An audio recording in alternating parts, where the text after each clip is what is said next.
Bismillahirrahmanirrahim. Alhamdulillahirabbil alamin. Wassalatu wassalamu ala asyrafil anbiya'i wal mursalin sayyidina wa habibina Muhammad wa ala alihi wa sahbihi ajma'in. Qala al-musannif al-imam al-habib Ahmad bin Zain bin Alawi al-Habsyi rahimahullah, nafa'ana bi ulumihi. Wa amma syuhhu fa huwa syajaratun min syajarin nar kama fil hadits wasyuhhu syajaratun fin nar faman kana sahiha akhadha bi ghusnin min aghsaniha falam yatrukhu dhalika al-ghusnu hatta yudkhilahu an-nar. Wa qala Allah ta'ala wa man yuqa shuhha nafsihi fa ulaika humul muflihun. Fasahihu la yuflihu abada bimuqtadal ayati syarifah. Wa bil hadits iyyakum wasyuhha fa innahu ahlaka man kana qablakum. Da'ahum fasafaku dima'ahum wa da'ahum fastahallu maharimahum wa da'ahum faqata'u arhamahum. Wa anhu sallallahu alaihi wasallam syarru ma fir rajul syuhun khali wa jibnun khali'. Wa anhu sallallahu alaihi wasallam la yajzami'u syuhu wal iman fi qalbi abdin. Wa anhu sallallahu alaihi wasallam wa ayyu zulmin a'zam indallah min asy-syuh. وحلف الله بعزته وجلالته وعظمته لا يدخل الجنة شحيح ولا بخيل إلى آخر.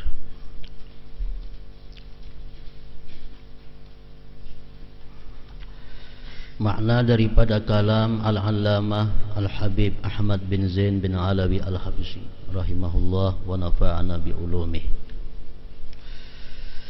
Adapun kikir, ia merupakan salah satu pohon neraka. Sebagaimana telah disebutkan dalam sebuah hadis, wasyuhhu sajaratun pinnar faman kana sahiha akhadha bi ghusnin min alsaniha falam yatrukhu dhalika al-ghusnu hatta yudkhilahu an-nar. Kikir adalah sebuah pohon di neraka.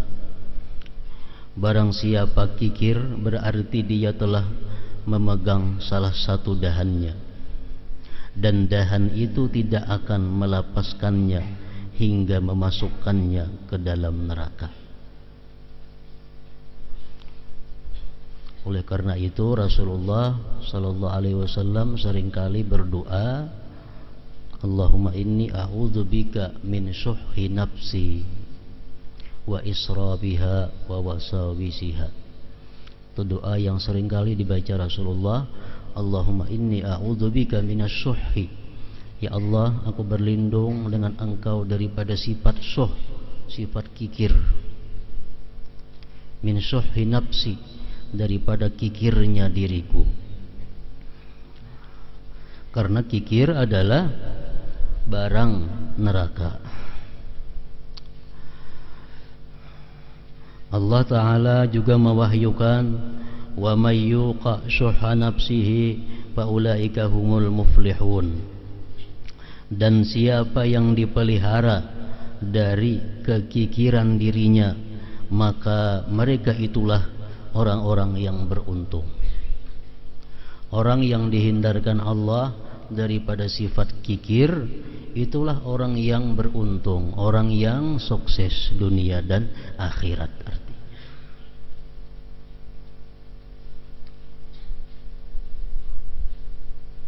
Ayat di atas menjelaskan bahwa seseorang yang kikir tidak akan pernah beruntung selama-lamanya.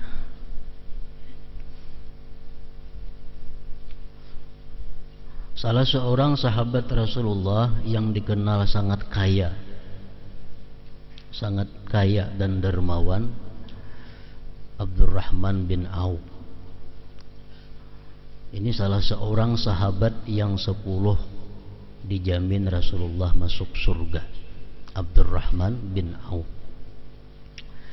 Beliau ini adalah orang Mekah.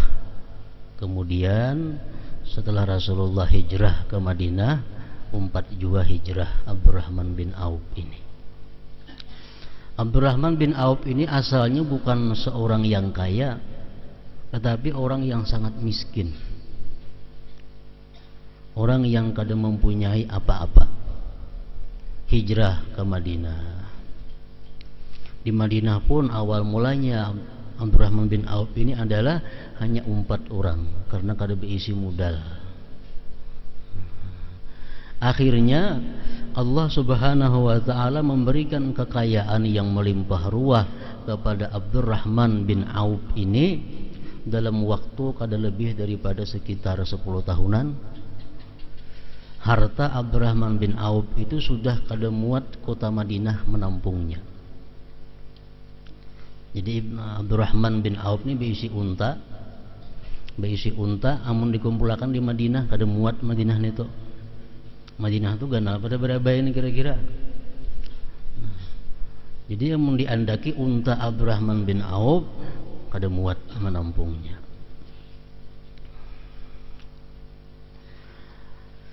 Nah, jadi di dalam kisahnya Abdurrahman bin Auf ini tawaf di Baitullah. Kan biasa tawaf itu bacaannya lain-lain. Kalau mulai Hajar Aswad sampai ke Rukun Iraki ini yang dibaca.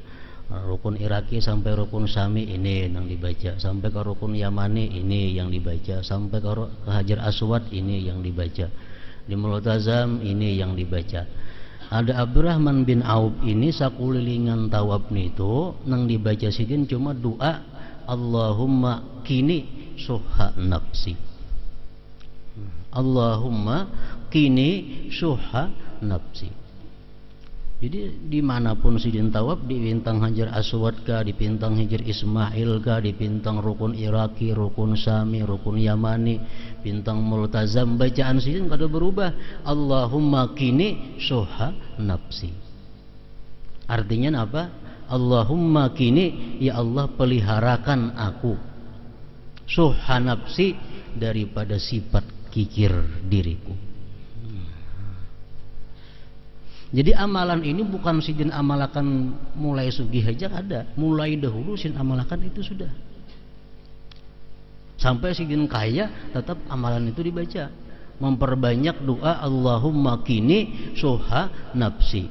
Nah, ya Allah peliharakanlah aku dari sifat kikir diriku.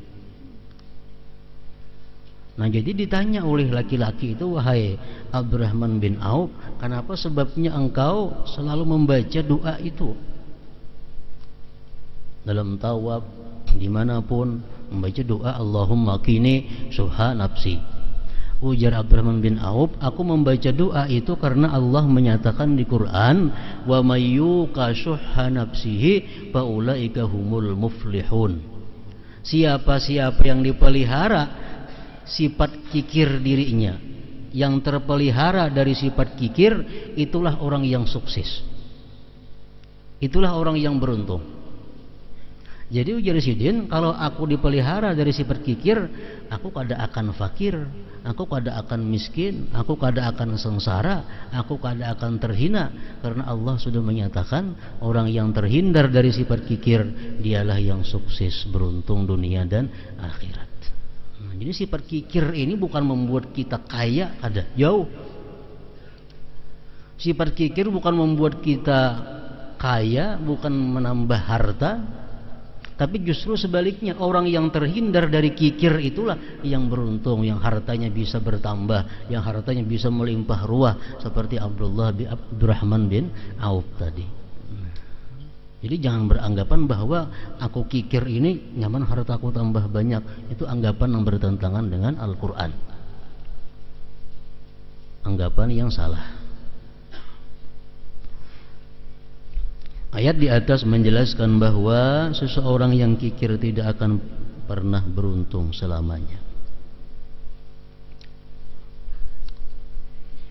Dalam sebuah hadis disebutkan, iyyakum wasyuhha fa innahu ahlaka man kana qablakum da'ahum fasafaku dima'ahum wa da'ahum fastahallu maharimahum wa da'ahum faqata'u arhamahum.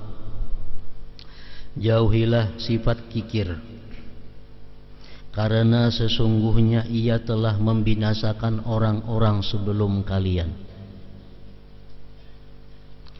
Kekikiran itu menyeruk mereka, lalu mereka menumpahkan darah. Karena sifat kikir, mereka berkelahi, mereka perang saudara, mereka berbunuh-bunuhan karena kikir yang mengajak mereka. Dan si kikir tadi menyeruk mereka, lalu mereka menghalalkan yang diharamkan. Orang yang ada sifat kikir, hal-hal yang diharamkan Allah jadi halal baginya karena kikir. Dan menyeruk mereka, lalu mereka memutuskan hubungan dengan keluarga mereka.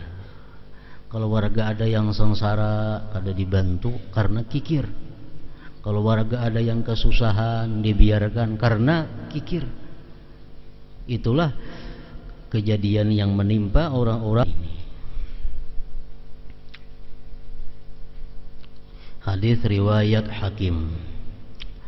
Rasulullah sallallahu alaihi wasallam bersabda, "Syarru ma fir rajul syuhhun hali' wa jubnun khali'." Sesuatu yang paling buruk yang terdapat pada diri seseorang adalah kekikiran yang tamak dan perasaan takut yang mencekam. Ini bila terkumpul ada dalam diri seseorang, maka terkumpul dua sesuatu yang sangat jahat, kikir dan penakut. Kikir dan penakutan.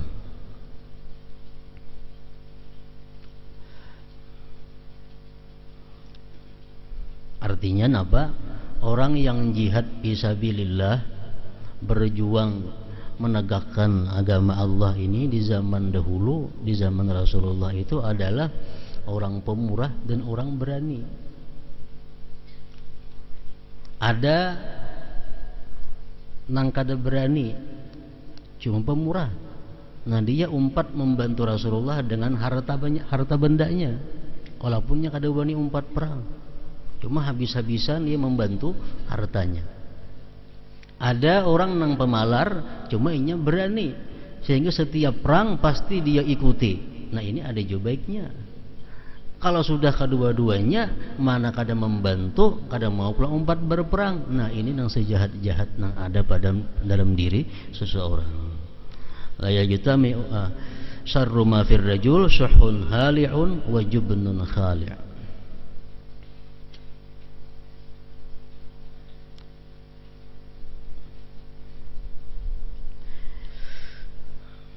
La yajtami'u syuh wal iman fi qalbi 'abdin. Kikir dan iman tidak akan pernah bersatu dalam hati seseorang hamba.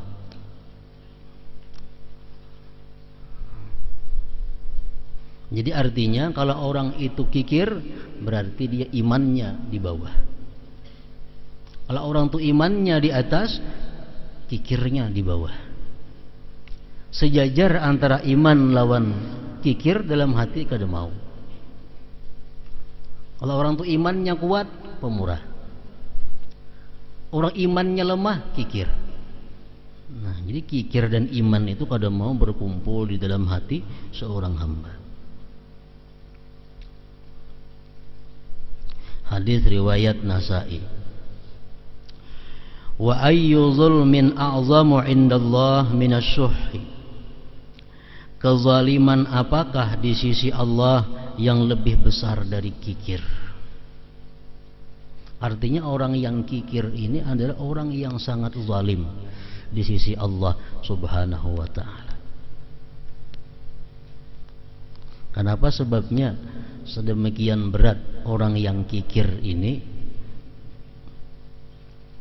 Pertama, orang yang kikir ini adalah dia menganggap bahwa harta itu miliknya. Harta itu adalah miliknya. Ini sudah zalim. Artinya apa? Salah menempatkan sesuatu. Makanya orang yang kikir tadi kada tergabung iman dan kikir dalam hati. Macam-macam orang kikir tadi masuk neraka. Kenapa? Karena orang yang kikir itu satu, dia menganggap harta itu adalah miliknya.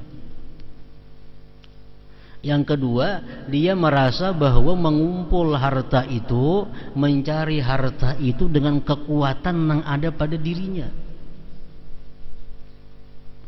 Inya merasa dapat hartanya karena kepintarannya, karena kecerdikannya, karena kekuatannya, karena keberhasilannya. Ada ingat bahwa inya bisa demikian itu adalah pertolongan Allah Subhanahu wa taala. Nah, ini yang maulah beratnya orang kikir ini.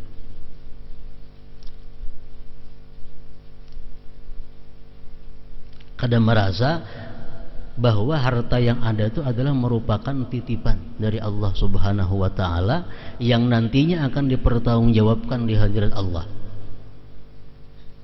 Kalau harta ini milik kita, kita kadang akan dihisap lagi mati. Kita kadang akan dimintai pertanggungjawaban. Kalau harta ini ampun kita bujur.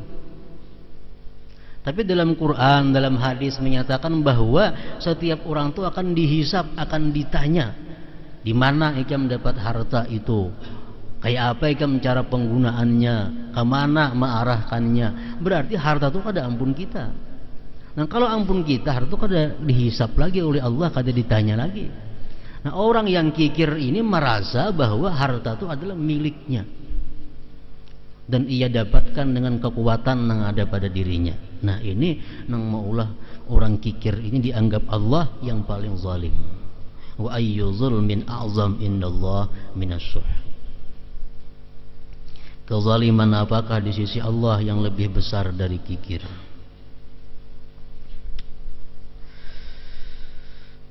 La yadkhulul jannata syahihun wala bakhilun.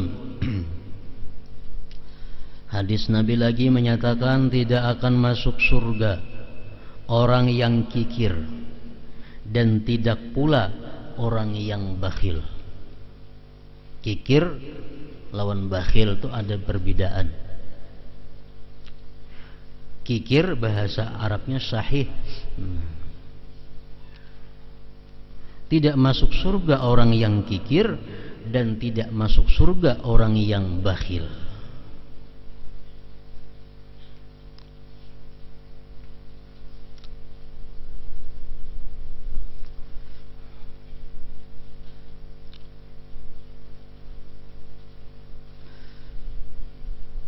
Abdullah bin Amr berkata, kikir asyuh lebih buruk daripada bakhil,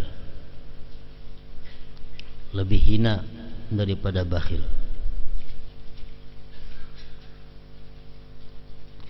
Sebab seorang yang kikir akan bersikap kikir dengan harta orang lain dan berusaha untuk merebutnya. Di samping itu dia juga kikir terhadap apa yang dia miliki dan tidak mau menyedekahkannya. Jadi kikir ini seorang kadang mau mengeluarkan dan keberatan kalau ada orang lain mengeluarkan. Nah, ini kikir. Seorang sudah kadang mau sosial dan menangati orang lain untuk sosial. Ini sakit hati kalau ada orang lain tuh sosial, sayangnya duit diberikan ke situ. Nah, padahal orang lain kada inya kada, apalagi inya. Nah, ini adalah sahih tadi kikir.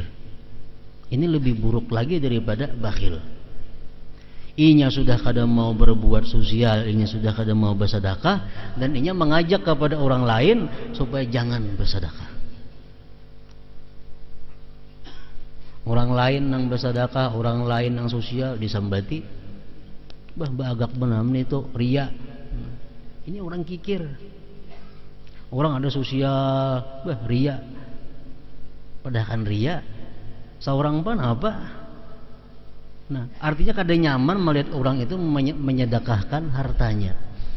Sayangnya, nah ini paling berat sudah kikir ini.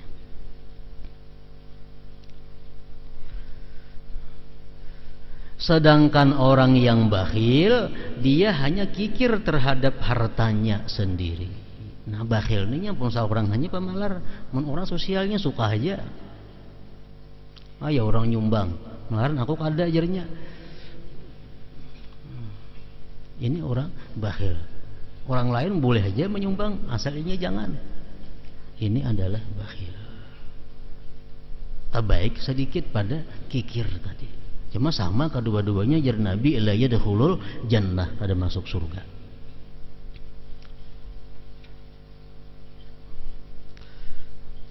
Jadi Bishrul Hafi mengatakan, Bishrul Hafi salah seorang aulia Allah mengatakan, an-nazar ilal bakhil yuqsil qalb.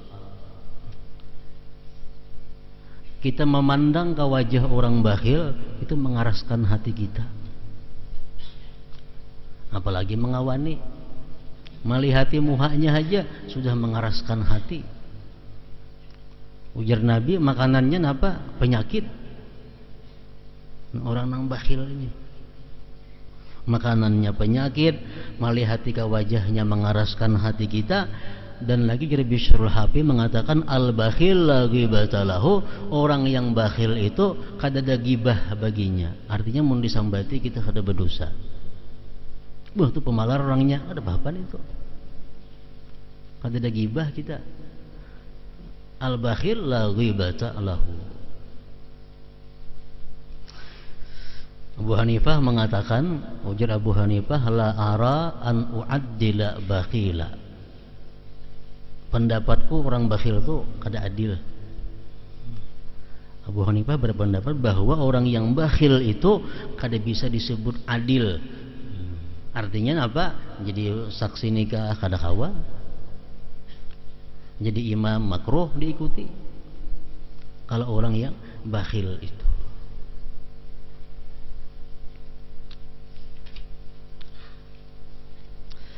Dalam satu hadis Rasulullah sallallahu alaihi wasallam mengatakan, yang artinya, ujar Nabi kita, Allah Subhanahu wa taala marah kepada 3 sesuatu.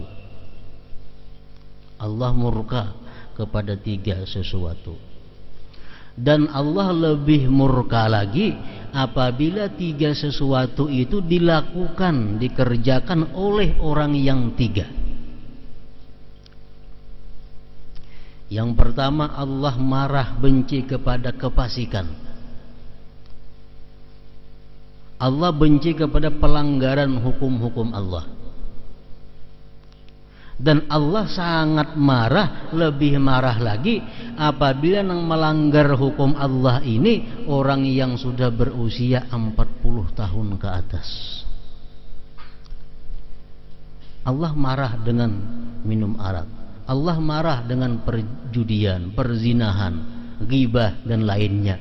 Tapi Allah lebih marah lagi kalau dilakukan oleh orang yang sudah di atas 40 tahun umurnya. Karena orang di atas 40 tahun itu artinya sudah taparak habis daripada yang ada. Orang yang sudah umur 40 ke atas itu lebih banyak yang dilalui sudah daripada yang tersisa.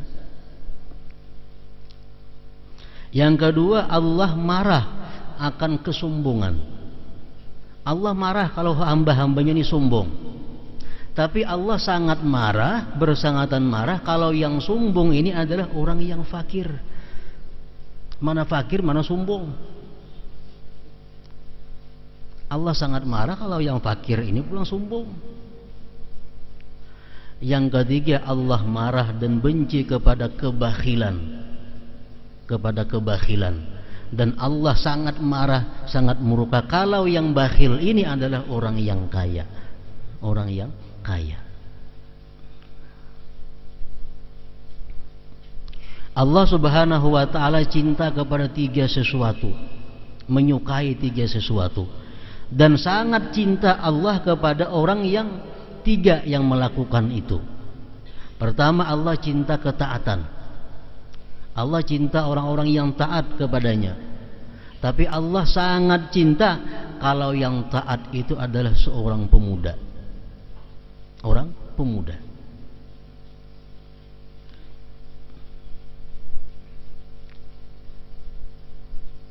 Pemuda itu artinya di bawah 40 tahun. Umur 35 masih muda. Kalau orang umur demikian taat kepada Allah, Allah lebih suka daripada orang tua yang taat, lebih suka.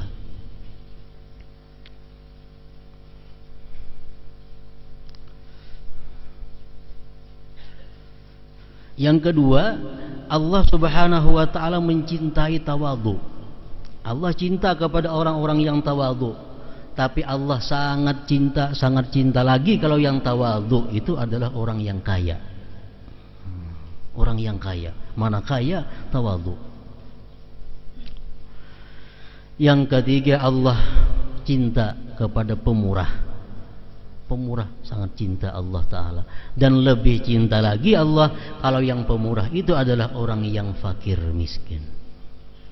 Ini fakir, pemurah. Pemurah itu jangan diartikan nilainya. Kalau orang bisa duit 10.000 rupiah, inya wani bersedekah 5.000, itu sosial tinggi, sudah orang itu pemurah. Bisa duit 10.000, wani memberi 5.000, itu sudah pemurah. Ketimbang orang bisa duit 1 juta memberi 10.000. Ini pemurah bukan diukur banyaknya, tapi dari orangnya. Allah cinta kepada pemurah, dan lebih cinta kalau yang pemurah itu adalah orang yang fakir.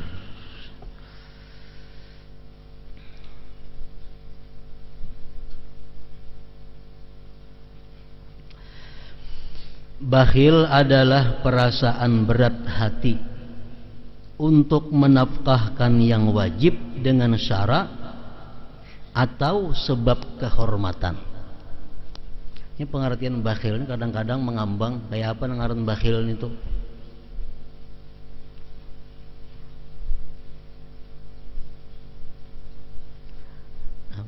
Bakhil itu adalah perasaan berat hati untuk menafkahkan yang wajib dengan syarat atau sebab kehormatan.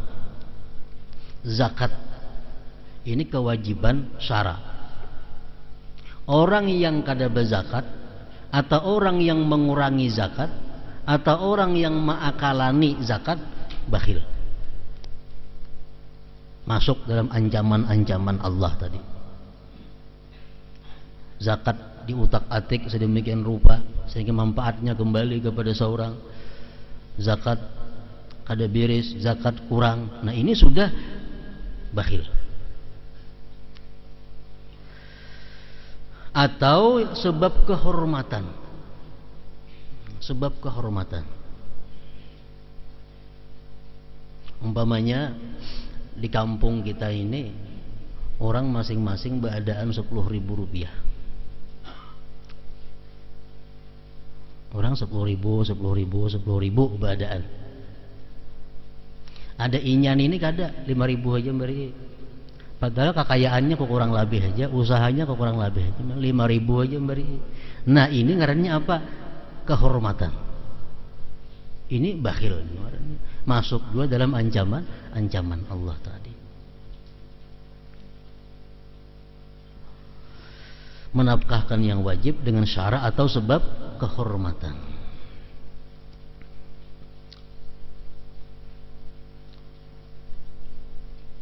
Mulai pasar umpamanya kasih ini, nah bebica 5.000, itu sudah normal. Fakir miskin bila bebica ke pasar 5.000, nya ada 4.000 aja beri. Kikir nih orang bakhil. Kenapa? Melanggar kehormatan. Melanggar kehormatan.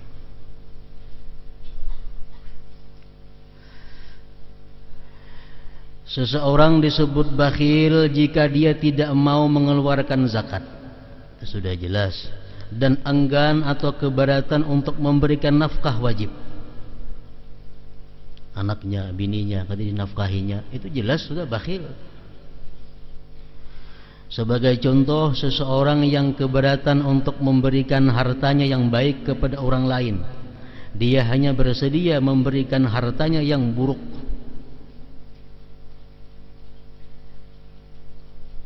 Ini sudah termasuk orang bakhil. Ini mau aja memberi, cuma yang paling buruk diberiakannya.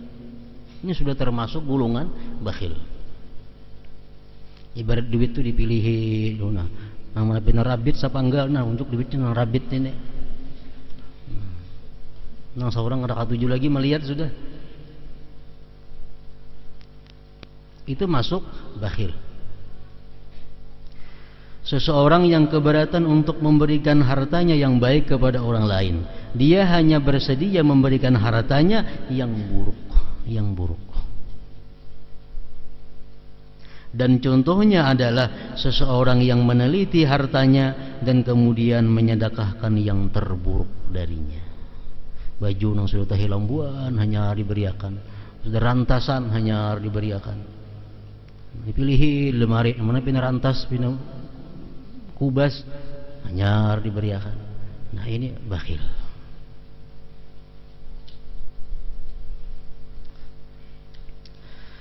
Seseorang yang bakhil adalah dia yang tidak mau mengeluarkan harta yang menurut syariat dan adat kebiasaan harus dikeluarkan. Jadi menurut syariat dan adat. Jadi bakhil ini dua ukurannya, syariat dan adat.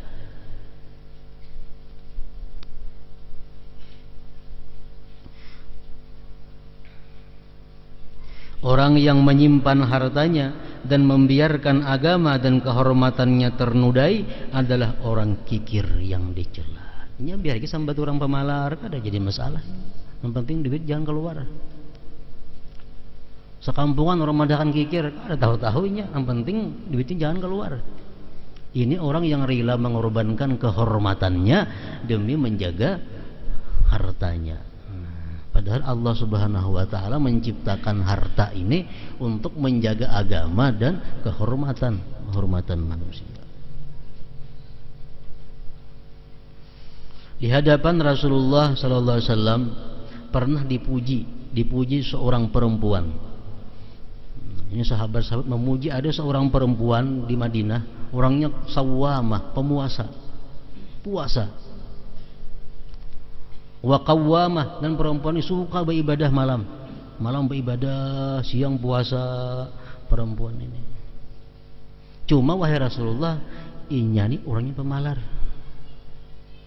Kalau beribadah nomor satu, cuma illa anna fiha bukhla, tetapi dia pemalar. Ujar Nabi kita menjawab, fama khairuha idza.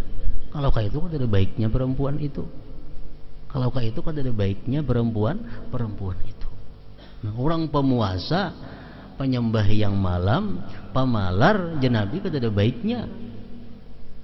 Puasa kada, penyembah yang malam kada, tambah pemalar. Komplit tuh.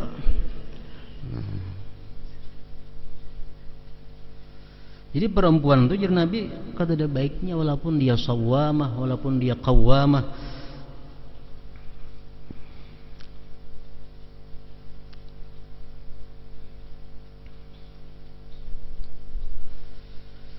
Rasulullah mengatakan al-jahilus sakhi ahabbu ilallah minal alimil bakhil. Orang yang bodoh, orang yang jahil tapi dia pemurah, dia lebih disenangi Allah daripada orang yang berilmu namun dia bakhil, namun dia pemalar. Orang yang berilmu saja kalau dia pemalar kada disukai Allah, apalagi nang kada berilmu, apalagi nang kada mempunyai ilmu. Orang yang telah menunaikan kewajiban agama dan kehormatan yang layak dengannya. Orang yang telah menunaikan kewajiban agama dan kehormatan yang layak dengannya, maka sungguh dia telah keluar dari sifat bakhil. Zakat biris,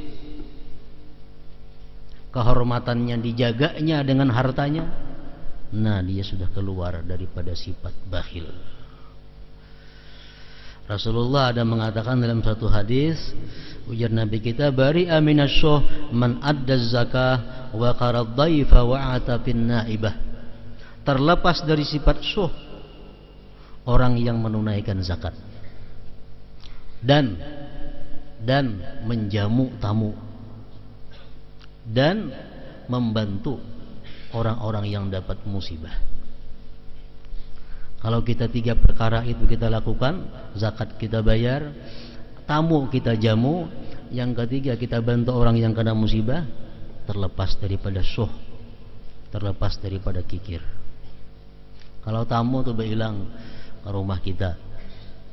Nah, sampai jam makan. Kan adat makan batang hari makan. Nah, lalu kita kadang memberi makan ini lawan tamu nih, bakhil. Kenapa? Melanggar hukum adat. Surungnya apa ada? Tamu datang ke tempat kita pas di mana kebiasaan kita makan. Nah, tamu ini ada jamu. Kalau kita kadang menjamu, kita hakun belapar parut berdudi kaina makan hendak bulik supaya bulik tamu dahulu. Bakhil itu menyiksa diri ngarannya. Ngadang bulik akan tamu hanya makan.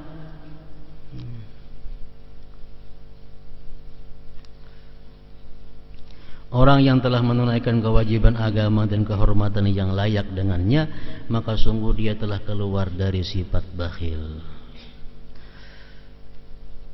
Imam Ghazali mengatakan, kenapa kita bakhil? Sebabnya, bakhil salah satu sifat muhlikat yang membinasakan diri kita, mencelakakan kita, wajib diobati. Wajib diobati. Nah, kita kada bisa mengobati kikir bakhil ini kalau kita kada tahu sebabnya. Kenapa sebabnya kita ini kikir dengan harta kita? Kenapa sebabnya kita bakhil dengan harta kita ini? Ada 3 sebab. Nang maulah kita sedemikian nih. Pertama, hubbul mal. Kita cinta harta. Kita cinta harta. Orang cinta harta ini ada 2 macam pula. Dia cinta harta karena kasratus syahwat. Dia banyak nang dikaping ini. Macam-macam dikaping ini. Sehingga ada duit kada kau disisihkan ke lain karena kebanyakan nang dikehendaki.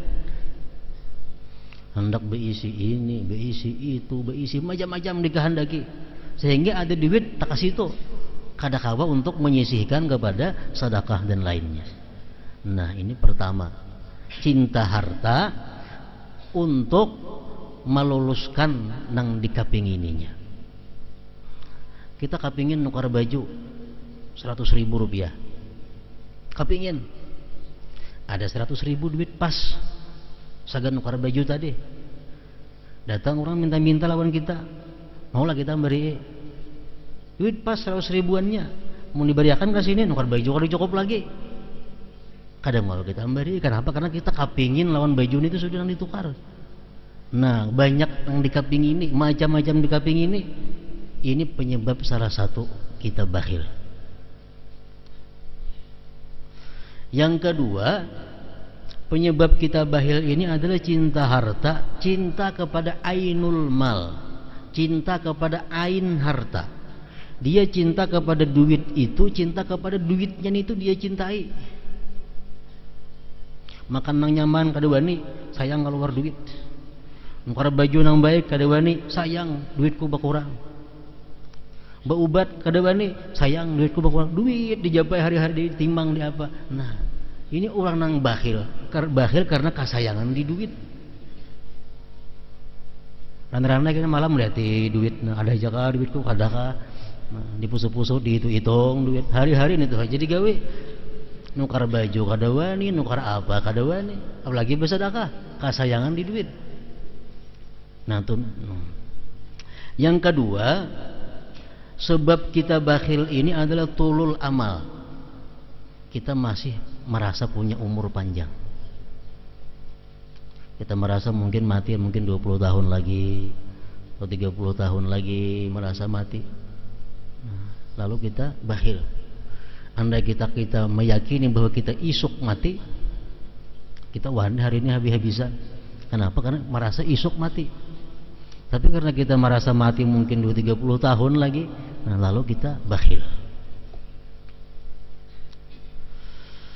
Yang kedua daripada tulul amal ini adalah aulad, anak. Anak ini menempati tulul amal juga. Orang sudah berumur 90 tahun, ini merasa para kaya sudah mati, cuma anak masih anum. Nah, anak ini menempati dirinya juga. Mun aku mati kayak begini anakku, mun ku sedekahkan, ku hadiahkan, ku wakafkan kayak begini anakku hidup cuma aku mati. Nah, ini menempati sama lawan tulul amal. Nah, jadi sebabnya itu bakhil. Bisa karena seorang merasa lagi panjang hidup, atau seorang merasa parak mati cuma merasa anak masih banyak. Nah, ketiga sebabnya kita bakhil adalah ini yang utama, dha'ful iman, lemah iman. Iman kada kuat, kepercayaan kepada Allah kurang. Nah, penyebab bakhil salah satu antara itu. Kalau kita hendak mengobati bakhil diri kita ini, cari penyebabnya, namanya 4. Kalau kita bakhil karena kita ini cinta harta, karena harta ini menyampaikan kepada yang macam-macam ku kaping ini obatnya ujar Imam Ghazali adalah qanaah. Qanaah itu cukup dengan yang sudah ada.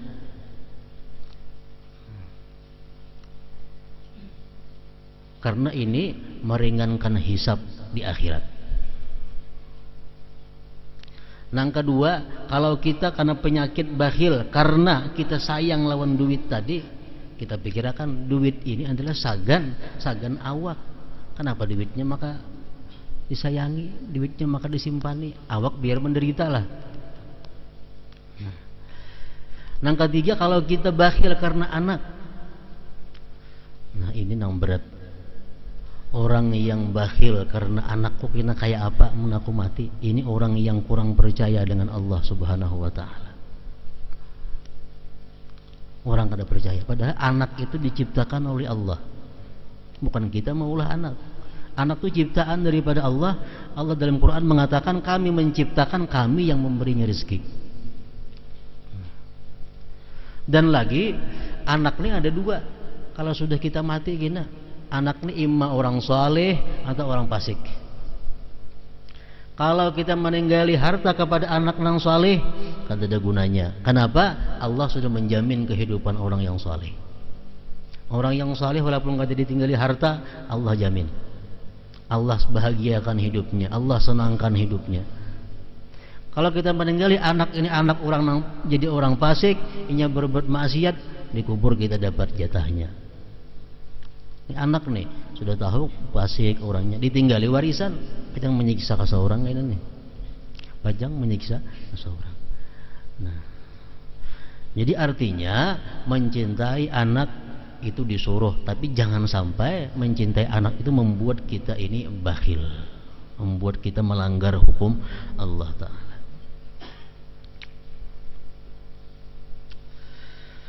Tingkatan manusia dalam kedermawanan berbeda-beda.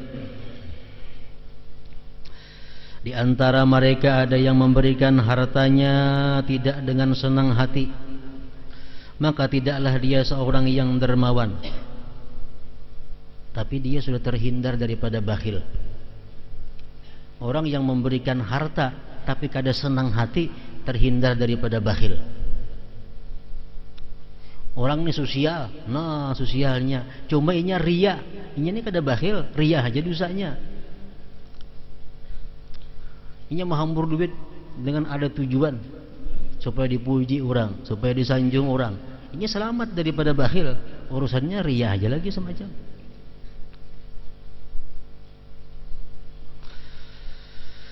Contohnya adalah seseorang yang memberikan hartanya karena takut dicela manusia, atau karena mengharapkan manfaat atau pujian. Itu bukan dermawan ngarannya, cuma sudah kada bakhil lagi, tapi bukan sampai kepada tingkatan dermawan. Tentunya dia tidak dapat disebut sebagai seorang dermawan. Dermawan adalah seseorang yang mendermakan hartanya dengan senang hati hanya karena Allah Ta'ala dan mengharapkan pahalanya. Nah, itu orang yang disebut sahiyun. Dia dengan senang hati memberi, dia ikhlas, dia mengharapkan pahala dari Allah. Adapun pada hakikatnya yang dermawan itu adalah Allah yang Maha Pemurah. Sebenarnya yang Maha Dermawan itu adalah Allah Subhanahu wa Ta'ala. Manusia yang dermawan berarti berakhlak dengan akhlaknya Allah Subhanahu wa Ta'ala. Diriwayatkan bahwa seorang perempuan ahli ibadah bertanya kepada Hayyan bin Hilal yang lagi duduk bersama teman-temannya, apakah arti kedermawanan menurutmu? Mendermakan harta dan mengutamakan orang lain, itulah kedermawanan, jawab Hayyan bin Hilal. Ini adalah kedermawanan dunia. Yang saya tanyakan adalah kedermawanan akhirat, ucapnya si perempuan tadi. Kita beribadah kepada Allah dengan senang hati, itu ngarannya dermawan akhirat, jawab Hayyan bin Hilal. Apakah kalian mengharapkan balasan atas ibadah kalian itu? Tanya perempuan itu kembali. Benar, jawab Hayyan dan teman-temannya. Mengapa mengharap balasan Allah? Sebab Allah telah berjanji untuk membalas satu kebaikan dengan 10 kebaikan yang sama, jawab Hayyan bin Hilal. Kalau demikian, bagaimana kalian dapat disebut dermawan? Kalau masih mengharap balasan Allah, buat apa disebut dermawan? Dermawan itu orang yang kadang mengharapkan balasan dari siapa juga pun. Kedermawanan menurutku adalah jika kalian menyembah Allah dengan penuh kenikmatan, merasakan kelezatan ibadah, merasa senang dan tidak mengharapkan balasan, sampai Allah sendiri yang memperlakukan kalian sesuai kehendaknya. Tidak malukah kalian mengharapkan balasan atas apa yang kalian kerjakan? Sikap seperti ini untuk urusan dunia saja buruk, apalagi untuk urusan akhirat, ucap perempuan tersebut. Jadi manusia dermawan dunia, orang yang memberikan sesuatu dengan senang hati tanpa mengharap balasan apapun, hanya diserahkan kepada Allah. Seorang perempuan ahli ibadah lainnya berkata, kedermawanan menurutku adalah kerelaan untuk mengorbankan jiwa. Imam Al-Muhasibi berkata, kedermawanan di dunia ini adalah jika engkau korbankan dirimu untuk Allah Ta'ala dengan senang hati tanpa paksaan dan tidak pula mengharapkan balasan. Jika engkau masih mengharapkan balasan pahala tetapi pasrah kepada pilihan Allah untukmu, maka engkau juga disebut seorang yang dermawan. Rasulullah SAW bersabda, inna hadad din irtadaituhu li nafsi wa la yuslihahu illa as-sakha wa husnul khuluq fa akrimuhu bihi ma mastata'tum. Sesungguhnya agama ini kuridai untuk diriku. Tidak ada yang mampu untuk menjadikannya agama itu baik kecuali kedermawanan dan keindahan budi pekerti. Oleh karena itu, dengan semampu kalian muliakanlah agama ini dengan keduanya. Hadis riwayat Daraqutni. Ma jabalallahu waliyan illa 'ala as-sakha wa husnil khuluq. Allah tidak mentabiatkan seorang wali kecuali atas sifat dermawan dan akhlak yang baik. Bersedekah, berwakaf, berhadiah, berapa? Mana baiknya? Terang-terangan dan tersembunyi. Nang tersembunyi itu lebih baik, nang terang-terangan baik, kecuali bagi orang yang ulama. Kecuali orang ulama, orang panutan, ini bagi mereka lebih afdal terang-terangan. Kenapa? Satu, supaya dituruti. Nang kedua, supaya ulama jangan dicap orang bakhil. Jadi ulama itu kalaupun ada bersedekah rahasia sembunyi, tapi tetap diutamakan lebih banyak sedekah yang zahir, sedekah yang nampak.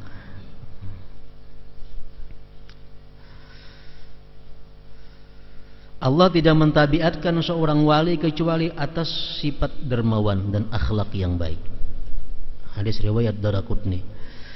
Tajafau an dzambis sakhi fa innallaha akhidun biyadihi kullama athara aqalah. Jauhilah dosa seorang dermawan, karena sesungguhnya Allah memegang dengan tangannya. Setiap kali dia tergelincir, Allah memaafkannya. Artinya kalau orang dermawan, orang yang dikenal pemurah, mereka ada berbuat dosa, jangan tapi hendak disambati, jangan tapi hendak dibahas-bahas. Kenapa? Karena orang dermawan ini bila mereka berbuat dosa, Allah cepat menariknya. Allah cepat membawanya kepada jalan yang benar. Karena kita menyambati dosanya, ingin sudah tobat, gak benar dosanya. Menyambati dosa orang yang sudah tobat itu berat. Jadi kalau orang dermawan itu berbuat dosa, hati-hati, jangan nak disambati. Karena Allah memegang tangan orang yang dermawan ini, bila mana tergelincir dia akan menariknya. Nabi Zakaria pernah bertanya kepada iblis. Jadi Nabi Zakaria, siapa manusia yang paling kau sukai hai iblis, dan siapa yang paling kau benci? Ujar iblis, yang paling kusukai manusia itu adalah al-mu'min bakhil. Orang mukmin tapi bakhil, itu kawanku. Paling kusukai, ujar iblis. Kenapa? Bujurnya beriman, bujurnya ahli ibadah, cuma bakhil. Kan bakhil ini bisa berdusta, karena asal hartanya selamat, bisa mengangkat pun orang, bisa mengurangi timbangan, mengurangi takaran, bisa menyembunyikan aib barang jualan. Karena bakhilnya. Jadi walaupun dia ahli ibadah, tapi dia bakhil, itu paling kusukai. Yang paling kau benci siapa hai iblis? Ujar Nabi Zakaria. Iblis menjawab, yang paling aku benci adalah orang fasik namun pemurah. Dia fasik, minum arak, berzina, judi, tapi penyedekah orangnya, itu kusukai. Kenapa? Karena orang yang pemurah ini jadi iblis, setiap kali dia keliru, dia akan ditarik oleh Allah Subhanahu wa taala kepada jalan yang lurus.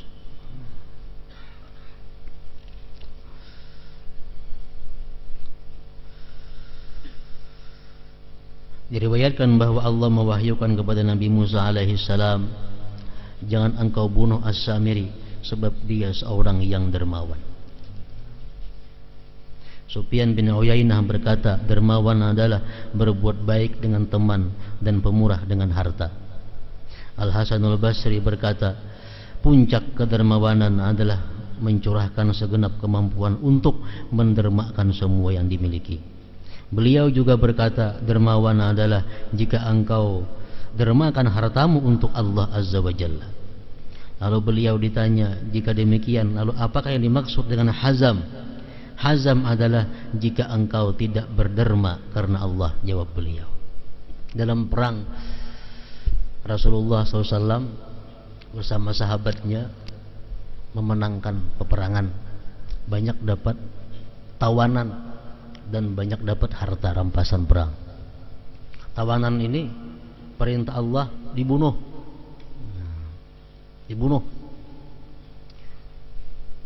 Kecuali Saikong yang dibunuh. Jadi jawab Sayyidina Ali, wahai Rasulullah, perangnya perang yang sama, agamanya agama yang sama, hukum sama, kenapa yang lain dibunuh? Ini gak ada. Ujar Nabi, Allah mewahyukan tadi kepada aku bahwa ini orang adalah sakhiyun, dia pemurah, jangan dibunuh.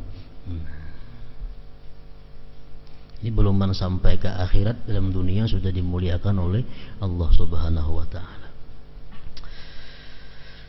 Hazam adalah jika engkau tidak berderma karena Allah. Jawab beliau, lalu apakah yang dimaksud dengan israf, berlebih-lebihan?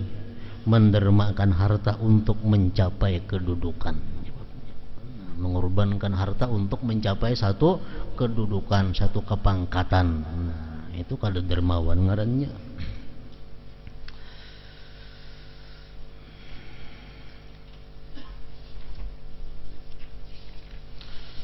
حضرة النبي صلى الله عليه وسلم الفاتحة.